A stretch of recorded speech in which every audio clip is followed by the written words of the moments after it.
Sa iba pa nating mga balita, nakibahagi ang mga local government units sa Ilocos region sa nationwide launching ng alas 4 kontra mosquito o Kampanya Kontra Dengue. Ito ay bilang pagsuporta ng bawat komunidad at mga government offices na tuluyang masugpo ang paglaganap ng sakit na dengue at pagprotekta sa kalusugan ng nakararami.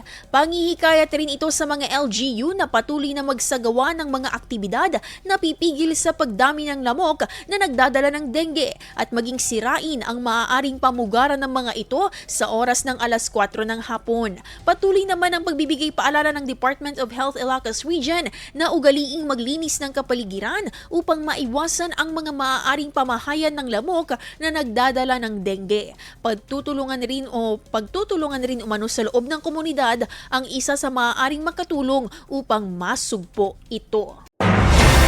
IFM News. IFM News. IFM News.